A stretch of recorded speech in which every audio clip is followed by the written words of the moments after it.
त्यसलाई दबाउनको लागि चाहिँ फेरि हाम्रा विरोधीहरू अथवा परिवर्तनका विरोधीहरू अथवा उत्पीडित वर्ग समुदायको हक अधिकार र पहिचान नरुचाउनेहरूले त्यति बेला हामीलाई दबाएर दमन गरेर मारेरै सक्न खोजेको हो भन्ने कुरा पनि तपाईँ हामीलाई थाहा छ हैन। हजारौं शहीदहरू, हजारौं बेपत्ता योद्धाहरू, हजारौं घाइते अपाङ्गहरू जो त्यो प्रक्रियामा बलिदान भयो। त्यसरी दुईटा वर्गको दुईटा विचारको बीचमा सीधा टक्कर थियो जनयुद्ध र जनआन्दोलन पनि निरङ्कुशताका विरुद्ध, तानाशाहीका विरुद्ध, सामन्ती प्रवृत्तिका विरुद्ध सङ्घर्षकै एउटा परिचायक थियो। त्यहाँ पनि दमन गर्ने र त्यसको प्रतिरोध गर्ने दुईटा विचार, दुईटा वर्ग, दुईटा प्रवृत्ति थिए। मैले कमरेडहरूलाई यो कुरा किन भन्न खोजिरहेको छु भने अहिले पनि एक थरी तत्त्वहरू जो हिजो जनयुद्ध या जनआन्दोलनको बेलामा परिवर्तनकारी शक्तिलाई दमन गरेर नै रोक्ने कसरत गरेका थिए, कोसिस गरेका थिए, तर जनताको जबरजस्त प्रतिरोधको अगाडि उनीहरूको केही लागेको थिएन र उनीहरू थोरै पछाडि हटेर हामी माओवादीहरूले जुन मूलभूत राजनीतिक मुद्दाहरू उठाएका थियौं त्यसमा सहमति गरेका थिए। संविधान सभाको निर्वाचन, संघीय लोकतान्त्रिक गणतन्त्रको स्थापना, समावेशी समानुपातिक राज्य, मौलिक अधिकार जनतालाई विभिन्न किसिमका, यो सबै विषयमा उनीहरू चाहिँ सहमति जनाएका थिए। हामी जो विद्रोहमा थियौं, हामीले पनि विश्व परिस्थिति, क्षेत्रीय परिस्थिति, देशको समग्र शक्ति सन्तुलन, विदेशी शक्ति केन्द्रहरूका तमाम षड्यन्त्रहरूलाई हेरेर र खास गरी निरङ्कुश राजतन्त्रले जसरी षड्यन्त्र गरेको थियो त्यसलाई परास्त गर्नको लागि बुर्जुवाहरूसँग पनि सम्झौता गरेर भए पनि अगाडि जानु उचित छ। जनयुद्धको तागतलाई शान्ति प्रक्रिया मार्फत गणतन्त्र स्थापनासम्म लान सकिन्छ। त्यसकारण हामीले बरु उनीहरूसँग सहकार्य गरेर राजतन्त्रको अन्त्य गराउने र नयाँ युगतिर देशलाई लैजाने र क्रमशः फेरि जे उपलब्धि हुन्छन् ती उपलब्धिहरूमा टेकेर फेरि अगाडि जाने बाटो अपनाउनु बुद्धिमानी हुन्छ भन्ने ठान्यो हाम्रो पार्टीले त्यति बेला र हामीले 12 बुँदे समझदारी गर्यौं। तपाईहरु सबैलाई थाहा छँदैछ। अनि संविधान सभाको निर्वाचन भयो आदि इत्यादि। तर अहिले 15-16 वर्षपछि घटनाक्रम तपाई हामीले गहिरो गरी हेर्यौं भने बुर्जुवाहरूले या प्रतिक्रियावादीको पनि एउटा हिस्साले हिजो राजतन्त्रका विरुद्ध हामीसँग गरेको सम्झौता ट्याक्टिकल मात्रै थियो भन्ने देखिया छ। उनीहरूले हाम्रो शक्ति बढ्दै गएको, दबाएर सिद्ध्याउन नसकिने भएको, त्यसो गर्छौं भन्दा उनीहरू आफै सिद्धिन सक्ने खतरा देखेको हुनाले उनीहरूले कार्यनैतिक रूपमा एउटा कौशलको रूपमा भनौं न मात्रै संविधान सभा, संघीय लोकतान्त्रिक गणतन्त्र, समावेशी समानुपातिक धर्मनिरपेक्ष भनेको रहेछन्। अलिकति हामी शिथिल हुँदा, माओवादी विभाजित हुँदा र माओवादी पार्टीका नेता कार्यकर्ताहरू अलिकति व्यक्तिगत काममा लाग्न थाल्दा या विचारमा, राजनीतिमा, संगठनमा जसरी लाग्नु पर्ने हो त्यसरी लाग्न छोडेको देख्दा बुर्जुवाहरूको मनोबल उठ्यो। जसले हिजो बाध्य भएर हामीसँग सम्झौता गरेका थिए उनीहरूलाई अब लाग्यो अब माओवादी सिद्धिने थालेको छ। यही बेलामा यो संविधान पनि च्याचुत पार्नुपर्छ, यो सङ्घीय लोकतान्त्रिक गणतन्त्र पनि घाँडो हो, यसलाई पनि हटाउनुपर्छ, धर्मनिरपेक्ष पनि ठिक छैन, यो समावेशी समानुपातिक भनेर बेकारमा दलितहरू, महिलाहरू, जनजातिहरू, मधेसीहरू, मुस्लिमहरू सबैलाई राज्य संयन्त्रमा तलदेखि माथिसम्म प्रतिनिधित्व गराउने पनि यो माओवादी नै हो। त्यहाँ अब ती समुदायहरू पनि खै माओवादी पनि के हो भन्ने ठानेको छ समुदायले पनि। हामी कहाँ आउन पनि छोडे माओवादीहरू। पहिला त सधैँ घरमा आउने, सँगै खाने, सँगै छलफल गर्ने, सुख दुःख सबै साट्ने गर्थे। अहिले त माओवादी नेता कार्यकर्ताहरू पनि अलिअलि एमाले जस्ता, हेर्दाखेरि अलिअलि काङ्ग्रेस जस्ता देख्न थाले। त्यो भएपछि बुर्जुवाहरूले ठाने कि अब चाहिँ माओवादीले आँधी हुरी ल्याएको हुनाले, तपाईँहरूले सुन्नुभएको होला धेरै पटक उनले भन्छन् पनि, अहिले भर्खरै भनेको पनि मैले सुने, भित्र उनी के भन्छन् भनेर केपी ओली प्रवृत्ति भन्छौँ नि हामी, गत सालदेखि हामी एउटा नयाँ खालको कम्युनिस्ट नामधारी प्रतिक्रियावादी प्रतिक्रान्तिकारीका विरुद्ध लड्न बाध्य भइयो हामी। उनले भन्थे सधैँ, मलाई यो सङ्घीय लोकतान्त्रिक गणतन्त्र नि मन परेको छैन, मलाई यो समावेशी समानुपातिक भनेर दलित महिलालाई चाहिँ कोटा छुट्याएको नि मन परेको छैन। अस्ति त भनेछन्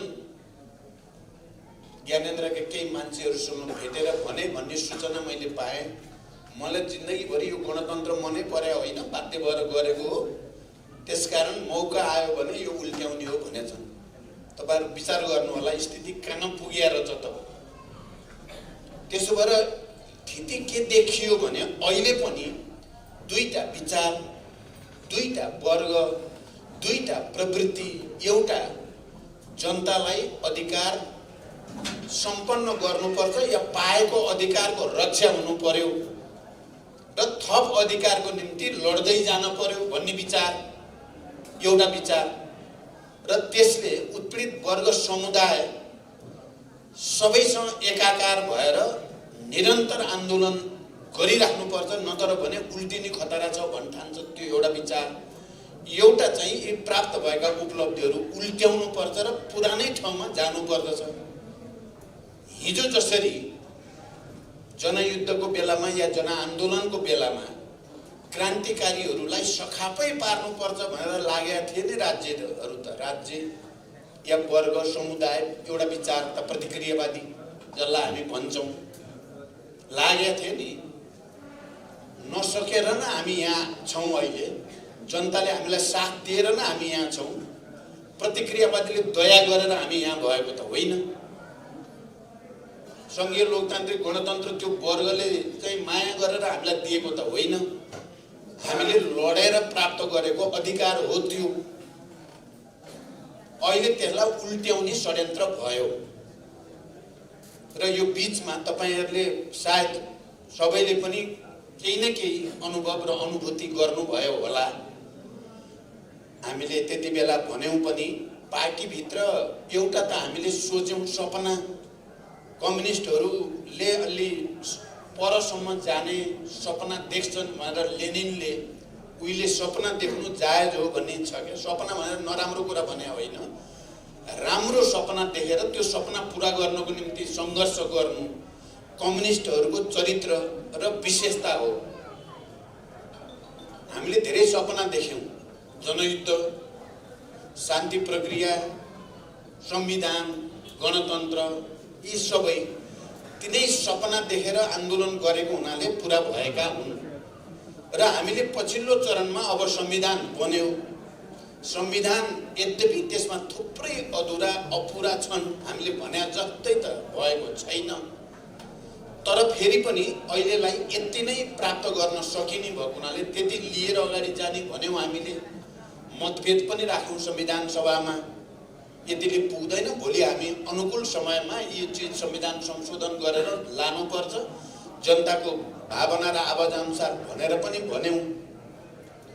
तर अहिले गत सालदेखि प्रतिनिधि सभा विघटनका कुरा, जे भए हामीले त देखेको सपना के थियो भने कम्युनिस्टहरू जति सबैलाई एकताबद्ध गर्ने, एउटा शक्तिशाली पार्टी बनाउने, त्यो पार्टीलाई सही दिशामा, सही विचार र लाइनमा नै लिएर जाने र अनि सामाजिक न्याय सहित आर्थिक विकास र समृद्धिको एउटा नयाँ समाजवादी अर्थतन्त्रको, राजनीतिको, संस्कृतिको जग बसाउने भन्ने सपना देखायो हामीले। तपाईहरुलाई थाहा छ, कतिपय साथीहरूले भन्छन् पार्टीले गल्ती गर्यो, केपी ओली जस्तासँग एकता गरेर भन्ने पनि कतिपयलाई लाग्छ। प्रश्न मनमा तपाईहरु मध्ये पनि कतिलाई लाग्छ होला, लाग्या पनि होला।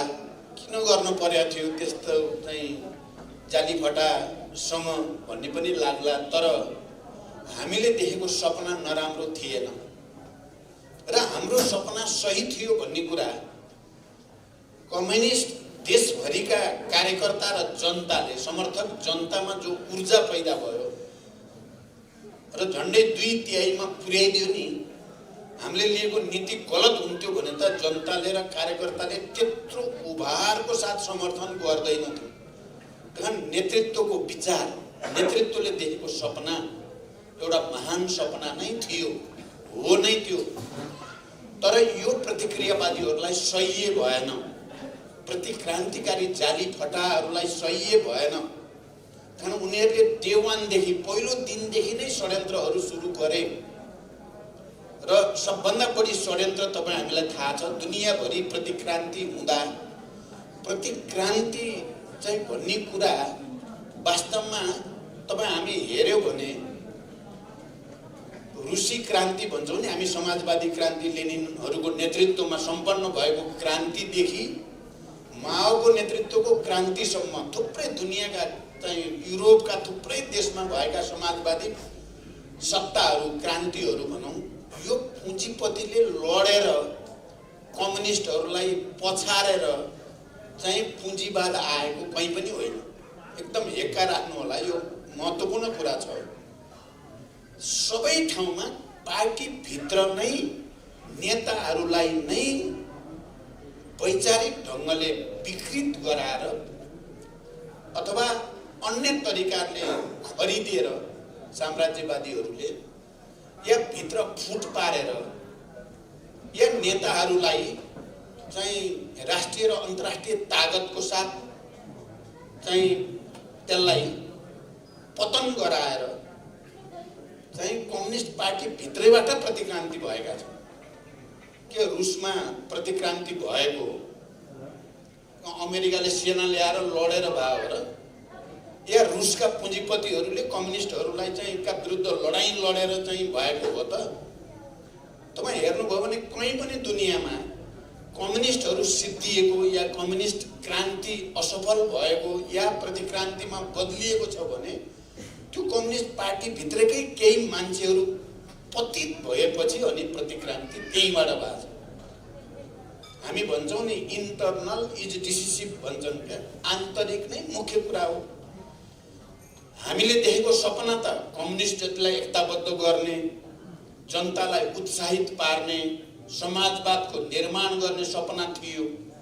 तर संसारभरिका प्रतिक्रियावादी र देशभरिका प्रतिक्रियावादीहरूले ओली जस्तो अवसरवादी भेटे, उनलाई सिंगार पटार गरे, उनलाई मलजल गरे, उसलाई भरथेक गरे, धेरै किसिमले उसलाई आफ्नो प्रतिनिधि जस्तो बनाए र अरूले गर्न नसकेको काम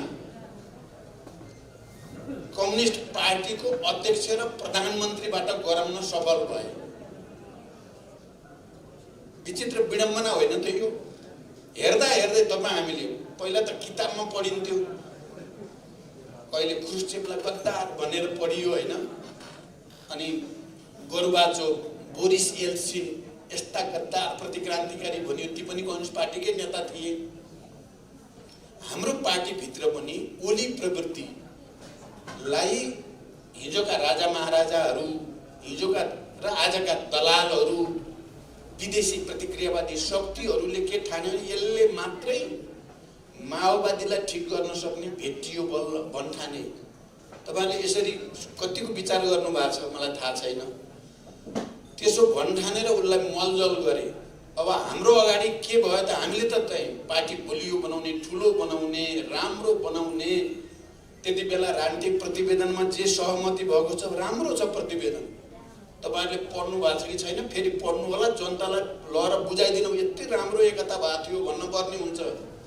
त्यो राजनीतिक प्रतिवेदनमा त माओवादी जनयुद्धले नै देशमा जागरण ल्यायो, संघीय गणतन्त्र ल्यायो, मुख्य माओवादी नै हो भन्नेमा सही गरेछ केपी ओलीले।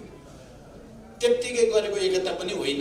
विधान हेर्नुहुन्छ भने लेनिनवादी संगठनात्मक सिद्धान्त भनेको छ, जनवादी केन्द्रित सबै भनेको छ, त्यसमा सही गराइएको छ। नेतृत्व भन्ने भने दुईटै अध्यक्ष बराबरी भन्नेमा सही गरेको छ। प्रधानमन्त्री पनि पालो पालो 2.5 वर्ष गर्ने भन्नेमा पनि सही गरेको छ। हामीले त गल्ती गरेको होइन। तर केपी ओली प्रवृत्तिलाई प्रतिक्रियावादले जसरी मलजल गरेर प्रतिक्रान्तिकारीमा पुर्यायो, त्यसो भएपछि हाम्रो अगाडि के भयो त हामी लड्ने कि छोड्ने भने जस्तो स्थिति भयो। तपाईहरुलाई पनि हैरान भयो होला। आज पनि प्रचण्ड कहाँ छ बालुवाटार केपी ओलीसँग, भोलि पनि प्रचण्ड कहाँ छ बालुवाटार केपी ओलीसँग भन्दा हैरान हुनुभयो होला तपाईहरु जस्तो लाग्छ। कति ओलीको पछाडि भन्या जस्तो। तर एउटा बिन्दुमा हामीले अब संघर्ष बाहेक अर्को विकल्प छैन भनेपछि हामीले संघर्ष सुरु गर्यौं, विद्रोह सुरु गर्यौं।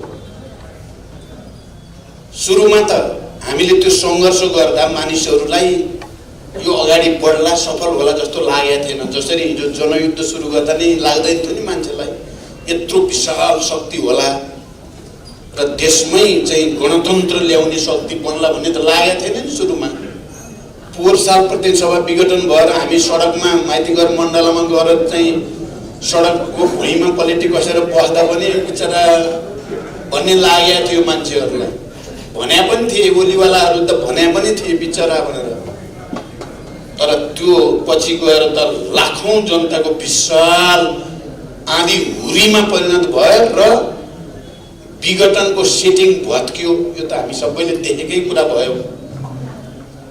फेरि अर्कोचोटि विघटन भयो, फेरि पार्टी अब कोही साथीहरूले भन्नुहुन्छ पार्टी विभाजन भएको होइन, विभाजन गराइएको हो। यो कुरा पनि एकदम ध्यान दिन जरुरी छ। तपाईहरुले बुझेर जनतालाई नि बुझाउँदै लान जरुरी छ। किनभने पार्टी त पुरै हामीले कब्जा गरिएको थियो। ओलीलाई त 25% एउटा बिन्दुमा त 25% ओलीको पक्षमा 75% हाम्रोमा बनाइयो। यो यथार्थ हो। यो 25 मा केपी ओली सीमित गराएर 75 चाहिँ को केन्द्रीय समितिले पटक पटक स्पष्टीकरण सोधेर आलोचना गरेर नसुध्रेपछि पार्टीबाट निकालियो ओलीलाई। त्यो चाहिँ 2/3 भन्दा बढीले निकाल्यो भने हामीले त्यो 2/3 माओवादी मात्रै भएर, पूर्व माओवादी मात्रै भएर 2/3 भए त होइन। त्यो त एमाले समेत मिलेर भयो भने त 2/3 संसदबाट हटाइयो, बहुमतले दल नेताबाट हटाइयो, प्रधानमन्त्रीबाट हटाउने र दल नेता मलाई निर्वाचित गर्यो बहुमतले र केही दिनपछि म प्रधानमन्त्री हुने पक्का भयो। यो हामी हारे हो त। हामीले एकता गरेको गल्ती भयो त हाम्रो पक्षमा 75% नहुनु पर्ने नि त। त्यो त सही रहेछ भन्ने पो देखियो त। संसदले चाहिँ हामीलाई निर्वाचित गरेर प्रधानमन्त्री बनाउने प्रस्ताव त नगर्नु पर्थ्यो नि त। गरेपछि त हामीले जितेको भन्ने भयो। तर पछि अदालतले दुईटा पार्टी त्यही दिन जुन दिन मलाई दल नेता चुनियो र प्रधानमन्त्री बनाउने निर्णय गरियो त्यही दिन अदालतले दुईटा पार्टी आफ्नो ठाउँमा जाने भन्यो। त्यसपछिको तपाईहरुलाई सबै कथा थाहा छँदैछ। तर फेरि हामी विघटनवादका विरुद्ध जरुरी पर्छ भने हामीले भन्यौं नयाँ जनयुद्ध। अहिले हतियार बोकेर युद्ध होइन, जनतालाई साथमा लिएर संघर्ष। त्यसलाई मैले परिभाषित गर्दा नयाँ जनयुद्ध हो यो भनेको थिएँ। तपाईहरुले सुन्नुभयो होला। हामी जरुरी पर्यो भने चाहिँ लास्टसम्म लड्छौं, जेल मेल जान पर्यो फेरि जान्छौं भनेर गएर पलेटी कसे हो नि सडकमा। तर यो प्रतिक्रान्तिलाई परास्त गरी छाडिन्छ। यो संविधान खारेज गर्न खोज्ने, जनताका उपलब्धि मास्न खोज्नेलाई सिद्ध्याइन्छ भनेरै लड्या हो नि हामी, र हामीले जित्यौँ। दुवै पटक हामीले जित्यौँ। पछि गठबन्धन बनाएर फेरि हामीले सरकार पनि नयाँ बनायौँ, जसको आधार हामीले तीनटा भन्यौँ: संविधानको रक्षा, लोकतन्त्रको रक्षा र राष्ट्रियताको रक्षा। त्यसको आधारमा गठबन्धन। किनकि संविधान र राष्ट्रियतामाथि घात गर्ने प्रवृत्तिका विरुद्ध गठबन्धन भनेर गऱ्यौँ हामीले, र त्यो गठबन्धनबाट हामी अहिले यहाँसम्म छौँ। अब त्यो गठबन्धनबाट केन्द्रमा मात्रै सरकार बनेन, अब चाहिँ 6वटै प्रदेशमा पनि ओली प्रवृत्तिलाई परास्त गरियो। 1-2 दिनपछि 1 नम्बर प्रदेशमा पनि हाम्रो गठबन्धनकै सरकार बन्दैछ। यो ठाउँसम्म हामी आयौँ।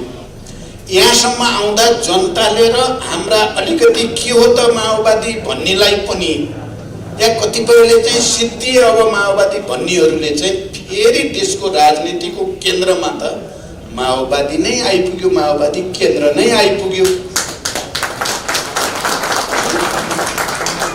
उनीहरूले अनेक किसिमले प्रचण्डलाई ह्युमिलिएट गर्ने, घेराबन्दी गर्ने, अपमानित गर्ने, निराश बनाउन खोज्ने अनेक प्रचारका बीचबाट पनि फेरि लिडरसिप त माओवादी हेडक्वार्टर नै भयो।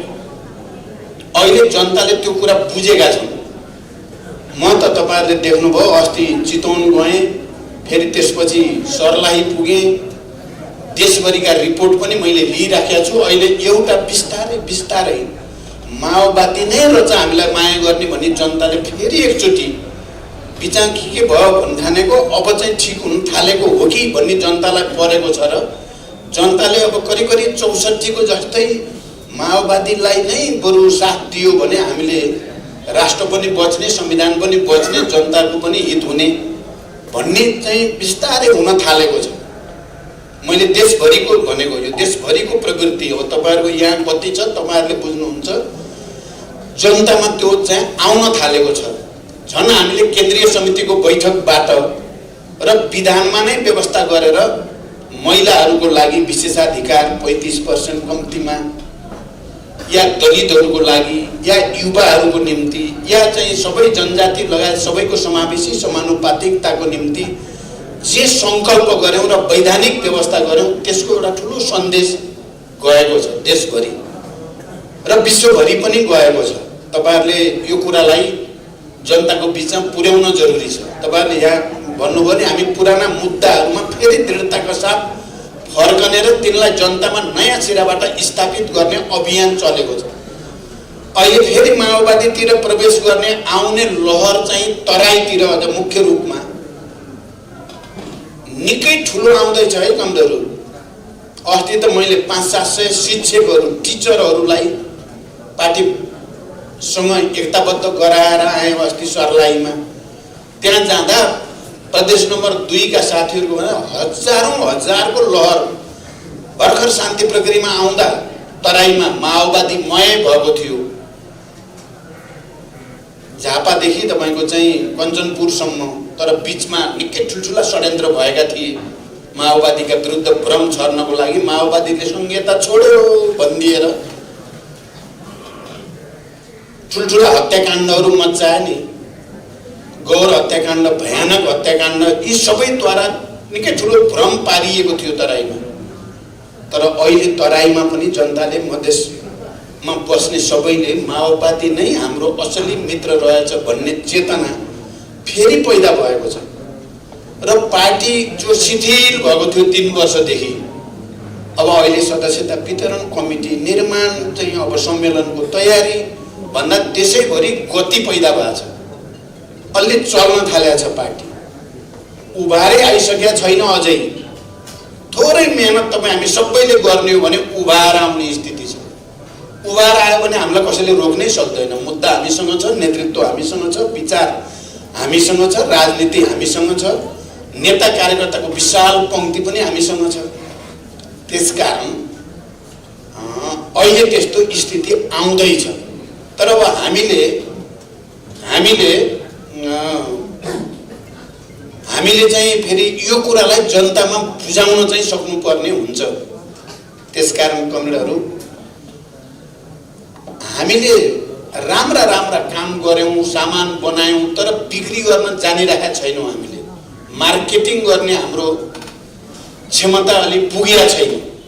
हैन, हामीले गरेका राम्रा ऐतिहासिक ठुलठुला कामहरूदेखि जनताको जीवनमा चाहिँ परिवर्तन ल्याउन गरिएका सबै विकास निर्माणका कामहरू, यो सबै जनताको बीचमा स्थापित गर्न जरुरी छ।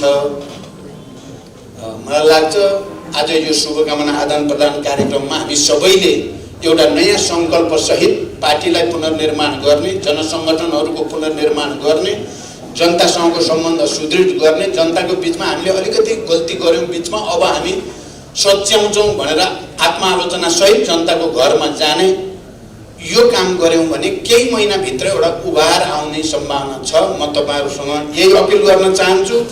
अन्तिममा अब कीर्तिपुरकै कुरा गर्दा